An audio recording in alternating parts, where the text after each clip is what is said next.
जी, अस्सलाम वालेकुम। उम्मीद है कि आप तमाम दोस्त खैरियत से होंगे और आज का दिन भी ट्रेडिंग के हवाले से अच्छा गुज़रा होगा। आज भी माशाल्लाह एक अच्छा दिन था मार्केट में। फ़ार्मा सेक्टर बहुत अच्छा चला। उसके साथ बैंकिंग सेक्टर जो है वो तो बहरहाल परफ़ॉर्म कर रहा है। उसके साथ आज ऑटो सेक्टर की जो है वो हमें कुछ वापसी जो है वो देखने को मिली। गुज़िश्ता चंद दिनों से ज़रा वीडियो जो है वो हमारी काफ़ी जो है वो स्लो चल रही है। स्लो से मुराद ये है कि हमारी वीडियो में जो दोस्तों ने कहा जी कि वो उस तरह से वीडियो नहीं आ रही जो कि माज़ी में आया करती थी। देखिए कुछ इंसिडेंट ज़िंदगी में ऐसे होते हैं जिनका जो है वो कुछ वक़्त चाहिए होता है ना उनमें बेहतरी आने के लिए। तो उम्मीद की कर सकते हैं जी और आपकी दुआएँ चाहिए। इंशाअल्लाह आहिस्ता-आहिस्ता सूरत-ए-हाल जो है वो वापस उसी टेम्पो के साथ जो है वो आपके साथ आएँगे। लेकिन अभी तो ये बड़ी गनीमत की बात है कि हम जो है वो रोज़ाना रेगुलर हो गए हैं वापस कुछ दिनों के बाद। तो इंशाल्लाह सूरत-ए-हाल बेहतर हो जाएगी जी। आगे चलते हैं जी 2000 पॉइंट्स जो हैं 2100 पॉइंट्स आज मार्केट ने ऐड किए, वॉल्यूम बहुत अच्छा था, सेक्टर परफॉर्मेंस बहुत अच्छी थी। और जिस तरह से कि हुकूमत ने कुछ टैक्सेस में तब्दीलियाँ की थी, उन टैक्सेस की तब्दीलियों के नतीजे में जो इंटरेस्ट बेस इनकम थी उसमें टैक्सेस के ऊपर इजाफा हुआ। और उसके साथ ही जो नेशनल सेविंग के जो मामलात थे उनमें भी प्रॉफिट्स में जो है वो कमी वाक़या हुई है। तो जब आपका मनी मार्केट जो है वो नीचे की तरफ आ रही हो तो फिर स्टॉक मार्केट परफ़ॉर्म करती है। आप ये बिल्कुल इंडिकेटर सादा से हैं। आप 2023 में जाके देख लीजिए कि आपका जो इंटरेस्ट बेस्ड इनकम थी उसका जो इंडिकेटर था, वो इस तरह से जा रहा था, राइट? और आपकी जो स्टॉक मार्केट थी, वो इस तरह से जा रही थी। तो ये सिचुएशन थी। अब जो है, वो ये इंडिकेटर अब ये इस तरह से है, राइट? और ये इंडिकेटर जो है, ये इस तरह से है। तो ये बेसिकली मनी मार्केट और स्टॉक मार्केट जो हैं, ये दोनों इसी तरह से ही परफ़ॉर्म किया करती हैं। दुनिया भर में इसी तरह से ही होता है। तो ये हमारे यहाँ कोई नई बात नहीं है। हाँ, जो लोग स्टॉक मार्केट में नए आते हैं या मनी मार्केट में नए आते हैं, उनको चूँकि इसकी हिस्ट्री का नहीं पता होता, तो वो काफ़ी कन्फ्यूज़ हो जाते हैं। आज जो सॉरी आज जो नेशनल सेविंग के हवाले से है अपडेट्स हैं वो भी मैंने आज शामिल करने की कोशिश की है। आगे चलते हैं जी और बात करते हैं 2100 समथिंग पॉइंट्स के साथ अगर हम सर्किट ब्रेकर की बात करें तो माशाल्लाह से आज जो है वो 26 कंपनीज़ जो हैं वो हमें अपर कैप में नज़र आ रही हैं जिसमें हमारे हाथ आज क्या आया ये देखना जो है ये बड़ा ज़रूरी है। एक तो वो मेरा ख़्याल है अब्दुल्ला शाह गाज़ी शुगर मिल जो है उसको कैप लगा था फिर ओपन हो गया। मेरा ख़्याल है कि उसको कैप लगा था। वो हमारे पास थी। उसके बाद अगर हम देखें तो नेक्स्ट हमारे पास सुनहरी बैंक था, उसको कैप लगा था। जी बिल्कुल, ये है जी सुनहरी बैंक। इसको कैप लगा तो 2 कैप हो गए। बाकी मेरा ख़्याल है शायद और कोई हमारे पास ऐसा नहीं है जिसको कैप लगा हो आज। चलें अब फिर भी अ, वो क्या कहते हैं जी something is better than nothing. इसके अलावा माशाल्लाह से जो दीगर शेयर्स थे उसमें गेल हमारा बहुत अच्छा परफ़ॉर्म कर गया आज 20-22 रुपए ऊपर था। डीएफएमएल बड़ा अच्छा परफ़ॉर्म कर गया। नेशनल बैंक में से को हमें को 4 पैसे मिल गए। तो सूरत-ए-हाल जो है वो अच्छी रही बहरहाल। देखिए जिस वक़्त आप डे ट्रेड कर रहे हों या स्विंग ट्रेड कर रहे हों, इन्वेस्टमेंट के डायनामिक्स थोड़े-से मुख्तलिफ होते हैं। तो ये जो आपको कुछ रुपए मिल जाते हैं दौरान ट्रेडिंग या कोई 1, 2, 4 दिन की ट्रेड के साथ या स्विंग में जिस वक़्त आप आते हैं तो हाँ यार, सर्ल भी था हमारे पास। ये बातों-बातों मुझे याद आ गया कि सर्ल भी हमारा अपर कैप हुआ था। कहीं बाद में उसका कैप खुल तो नहीं गया, मुझे कहीं यहाँ पे नज़र नहीं आया या हो हाँ, नहीं है जी ये, कुछ नज़र कमज़ोर हो गई है जी। तो 3 अपर कैप हमारे जो है वो हिस्से में आए जी। मैं भी सोच रहा था कि एक फार्मा का भी अपर कैप हुआ था हमारा। तो बात करने का मकसद ये है कि फिर अगर कुछ दिनों में आपको कोई 2-4% का प्रॉफ़िट मिल जाए, तो ये कोई कम प्रॉफ़िट नहीं होता। आप ये देखें ना कि बैंक आपको जो आपकी मनी मार्केट है, वो साल में आपको 8% से भी कम दे रही है। तो इन चीज़ों को समझने की ज़रूरत जैसे-जैसे ये चीज़ें समझ में आएँगी, आपके प्रॉफ़िट्स के हवाले से कॉन्फिडेंस जो है वो बढ़ेंगे। फिर आप ये नहीं सोचेंगे कि यार नहीं प्रॉफ़िट में नहीं होता या मैंने जो था वो इसमें से कमाया कुछ नहीं है। तो ये चीज़ें समझें। तो 3 आज अपर कैप जो है जी वो हमारे हिस्से में आए। एक बैंकिंग सेक्टर का, एक फार्मा का और एक शुगर सेक्टर का। लोअर कैप की बात करें तो लोअर कैप में कोई काबिल ज़िक्र कंपनी मुझे तो फ़िलहाल नज़र नहीं आ रही। इंडेक्स की बात करें तो आज भी जो बैंकिंग सेक्टर है वो हमें 1500 पॉइंट्स कल भी डाले थे, परसों भी यही सिचुएशन थी। उसके साथ ऑयल एंड गैस की कुछ वापसी हुई है, फर्टिलाइज़र ने कल बहुत अच्छा परफ़ॉर्म किया था, आज उसमें प्रॉफ़िट टेकिंग देखने को मिली। ऑटोमोबाइल्स की वापसी हुई है, जो सबसे अच्छी बात ये है, जो मैं गुज़िश्ता काफ़ी दिनों से कह रहा था, बल्कि वीकेंड से पहले की जो वीडियो थी उसमें भी मैंने ये चीज़ डिस्कस की थी कि अगर वक़्त मिला तो मैं इंशाल्लाह वीकेंड पर बात करूँगा, लेकिन मैं नहीं कर सका। लेकिन मैं मुसलसल अपनी वीडियो में गुज़ारिश कर रहा हूँ कि ऑटो सेक्टर यार ख़त्म थोड़ी हो जाना है। अब देखिए वो गेल चल गया ना, 20-22 रुपए दे दिए ना उसने। ये वही गेल है जो दोस्त अहबाब जो हैं वो टका के ऊपर जो है वो लेके बैठे हुए हैं। और हमने अब तक इसमें मेरा ख्याल है कोई 7 से 8 बार जो है वो ट्रेड किया है। इसी तरह से कल हमने एयरलिंक का चार्ट डिस्कस किया था। तो ये अपनी-अपनी स्ट्रैटेजी होती है। तो हम तो भई अगले 1 आध दिन के अंदर जो है वो गेल से एग्ज़िट कर जाएँगे। उसके बाद जो ऊपर खरीदेगा वो जाने और उसका एनालिसिस जाने। अपने-अपने एनालिसिस के मुताबिक आपने काम करना होता है। हमने उसको सपोर्ट पर खरीदा, चार्ट आपके साथ भी शेयर किया था, हमने रिस्क लिया। हमने डीएफएमएल जो है वो सपोर्ट पर खरीदा, रिस्क लिया। तो जब तक आप सपोर्ट पर रिस्क नहीं लेंगे तब तक अच्छा गेन नहीं मिलेगा। हाँ, उड़ता हुआ शेयर जब जब आप बाय करेंगे, जिससे मैं मना करता हूँ, तो उसमें फिर आपका जो है वो रिवार्ड का तो मुझे पता नहीं लेकिन रिस्क आपका इंक्रीज़ हो जाता है। आगे चलते हैं मज़ीद इंशाल्लाह बात करेंगे। कुछ खबरें हैं उनको भी शामिल करना है लास्ट पे जो है वो आपके साथ कैंडलस्टिक को डिस्कस करेंगे। पहली खबर जो है वो इंटरेस्ट बेस इनकम के हवाले से ही है कि नेशनल सेविंग के जो मुनाफ़ाजात हैं उसमें कुछ जो है वो तब्दीलियाँ हुई हैं। तो ज़ाहिर-सी बात है जब प्रॉफ़िट वहाँ से कम मिलेगा तो लोग वहाँ से निकल कर स्टॉक मार्केट का रुख करेंगे या कोई और कारोबार करने की कोशिश करेंगे। अब वजह क्या है? अब अगेन मैं अपनी उस बात की तरफ आऊँगा कि अब मार्केट फिर जो है वो दिन दुगनी रात चौगुनी तरक्की करना शुरू हो गई है। अब लोग फिर देखा-देखी मार्केट में आएँगे। गो के मेरी इस बात से लोग डिस्करेज होते हैं, लोग नापसंद करते हैं। लेकिन हालाँकि हमारे पास अगर हम बात करेंगे अच्छी-अच्छी जो है वो आपको तोता मैना की कहानियाँ सुनाएँगे तो मेरे तो क्लाइंट्स में इज़ाफ़ा होगा ना, उससे मुझे क्या फ़र्क पड़ता है। लेकिन बात करने का मकसद ये है कि अगर आप मार्केट में देखा-देखी अब दोबारा से फिर आने की कोशिश करेंगे तो मारे जाएँगे। देखा-देखी ना आएँ, समझ कर आएँ, सोच कर आएँ और अपनी पूरी प्लानिंग के साथ आएँ कि इसमें नफ़ा नहीं, इसमें नुकसान भी होता है। जब तक आपको ये बात समझ में नहीं आएगी, आप जो है वो हमेशा ऊपर खरीदेंगे और नीचे बेचेंगे, ऊपर खरीदेंगे, नीचे बेचेंगे।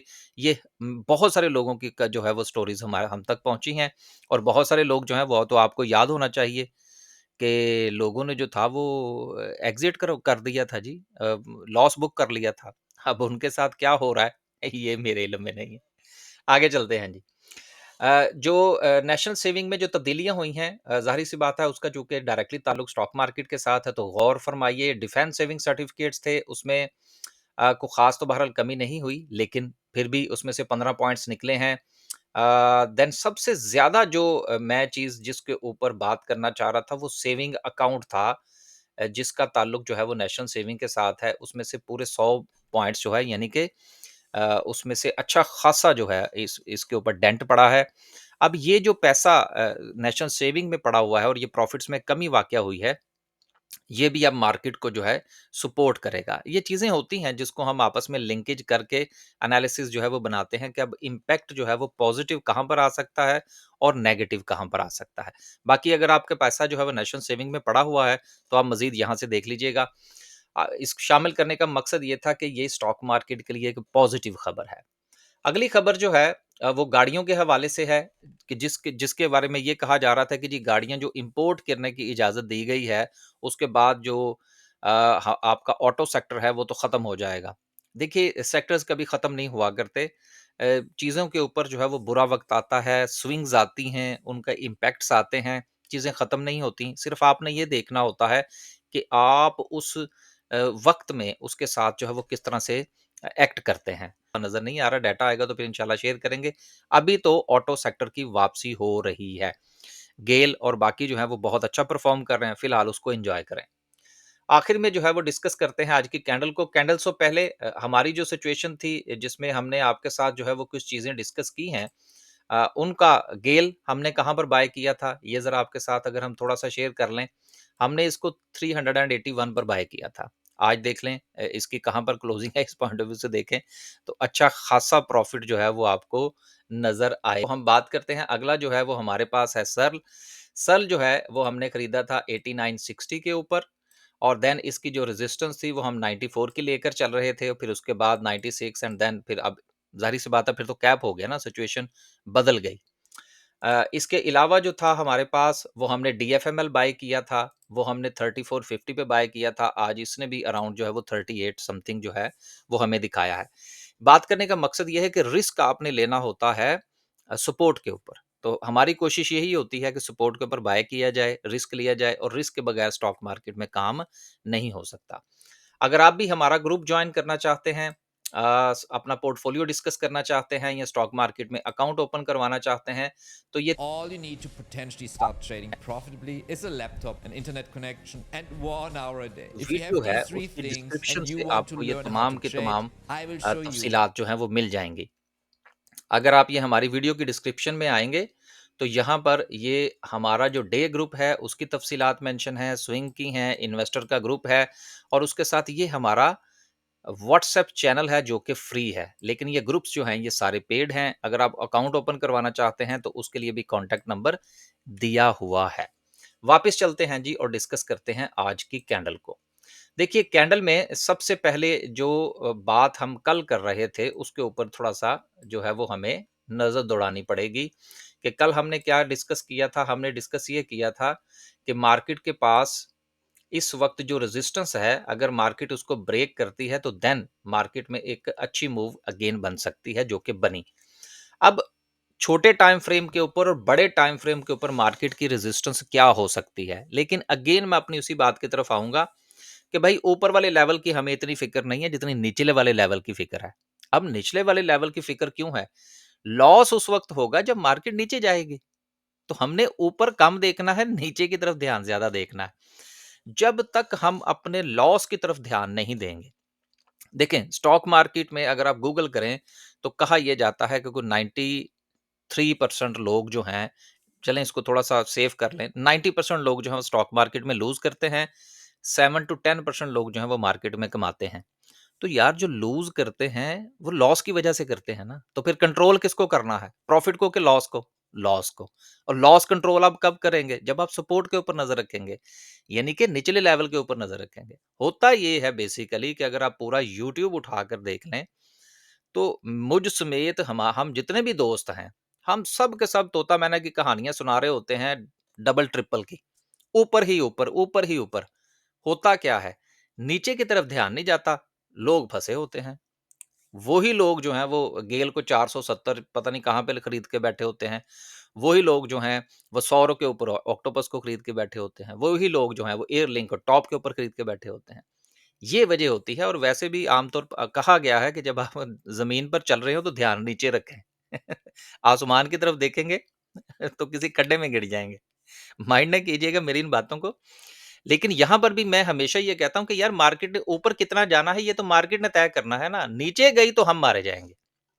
तो आज भी मैं यही गुज़ारिश करूँगा कि ऊपर वाला लेवल जो है वो आप जो वेरी नेक्स्ट लेवल है उसके ऊपर मेरी नज़र होती है। ये जो लेवल है इसको अभी मैं इतना कंसीडर नहीं कर रहा। बड़े टाइम फ्रेम के ऊपर जो रेजिस्टेंस बन रही है ना, वो तो बन रही ही है मेरे जो है वो एनालिसिस के मुताबिक अराउंड कोई 1,33,500 की, ये वाली। लेकिन भाई मेरा ये कंसर्न नहीं है। मेरा कंसर्न ये है, ये जो ट्रेंड लाइन की रेजिस्टेंस है और जो इस वक़्त मार्केट को दरपेश आ सकती है, वो रेजिस्टेंस जो है वो कोई अराउंड बनती है कोई 1 लाख रफली 31,000 जो है ये वाली, ये रफली जो है ये हमारे पास इसकी रेजिस्टेंस बनती है, जहाँ पर मार्केट जाके रेजिस्ट कर सकती है। एक बात, यहाँ पर अगर मार्केट फ़र्ज़ करें कि आपको रेजिस्टेंस दिखाती है, तो आपको अपने स्टॉप लॉस का ध्यान करना चाहिए। बस जी, खुश रहें, आबाद रहें, मार्केट के लेवल्स का ध्यान रखें, ऊपर ना देखें। ऊपर देखेंगे तो नुकसान हो सकता है। नीचे देखें कि आपने कहाँ पर एग्ज़िट लेना है। अगर मार्केट इस लेवल से नीचे गई तो मैं एग्ज़िट ले जाऊँगा। क्यों? इसलिए कि अगर मार्केट गिरेगी तो लॉस होगा। आपने सिर्फ़ अपना लॉस जो है वो आपने किसी न किसी हवाले से उसको कैलकुलेट करना है और उसको कम से कम करना है। इंशाअल्लाह ताला प्रॉफ़िट जो है वो इंक्रीज़ होता रहेगा। हमारे ग्रुप के अंदर चाहे मेरे साथ लोग जो हैं वो इन्वेस्टमेंट में काम कर रहे हैं, चाहे वो स्विंग में काम कर रहे हैं, चाहे वो डे ट्रेड में काम कर रहे हैं। मेरे ग्रुप के अंदर मैं सिर्फ़ लॉस ही कंट्रोल करवाता हूँ।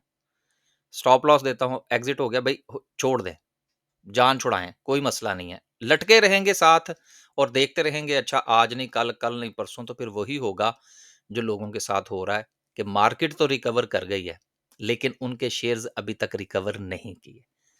बात को सोचिएगा, फिर मार्केट में पैसा लगाइएगा और ख़ास तौर पर अगर आप नए हैं, तो ये जो ग्रीनरी आपको नज़र आ रही है, इसको देखकर कतई मार्केट में ना आइएगा अगर आपको मार्केट की अंडरस्टैंडिंग नहीं है। इजाज़त दीजिए जी। अल्लाह हाफ़िज़।